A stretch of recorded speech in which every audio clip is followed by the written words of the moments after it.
What's up everybody and welcome back to another episode of upcoming mods for Fallout 4. I've been posting a ton of this series lately, but frankly there's been a ton of content to post. This is the series where I show you guys some work in progress mods by different mod authors in the community. I do feature links to everything down below, so if you guys do like something that you see, I really encourage you to click on those links and check out what the mod authors are doing, and more importantly where they're doing it, so you could follow them on YouTube, endorse them, whatever it may be. If you like my content, I encourage you to consider subscribing. You could leave a like or a comment too. That's how YouTube ranks the video based on different engagement statistics like those. But with all that, we'll just jump right into it.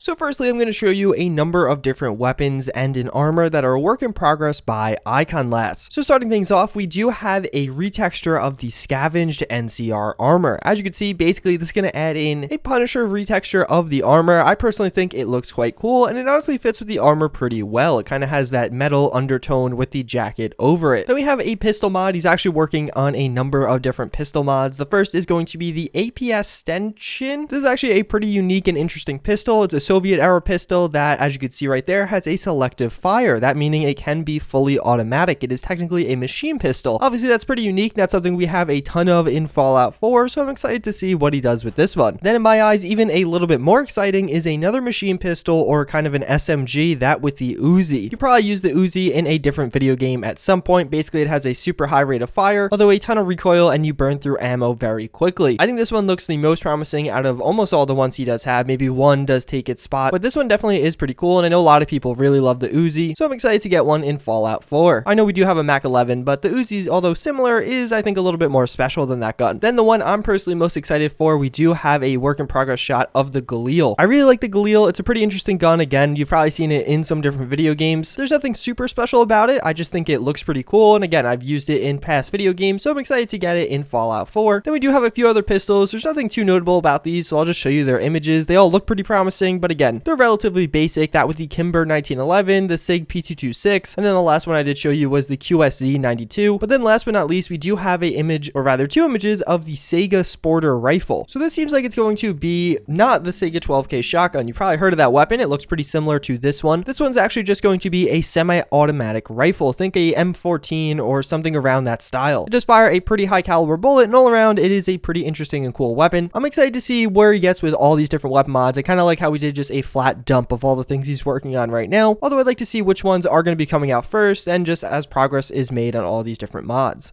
So then next up, we have a fabulous update to Dave's Poses. This is a mod by Dave the Drunk. It basically allows your characters to pose in a bunch of different ways for different screenshots in the community. Obviously, this mod's not going to be for everyone. If you don't use screenshots or you don't take screenshots, you might not be all that excited, but this is one of those mods that a lot of people really love, a lot of people that like to create content, which is really what drives this community forward. And personally, I think a lot of these poses are looking quite cool. I can definitely imagine a number of different armor mods using this, and I think to pretty good effect. In addition to that, Dave's screenshots himself do look very high quality. He definitely has a talent for this type of thing, and in my eyes, he really just has some of the best update showcases out there right now. If it's one way to get somebody hyped about your pose mod, it's to show them how good the poses can look, and again, he really is talented at that.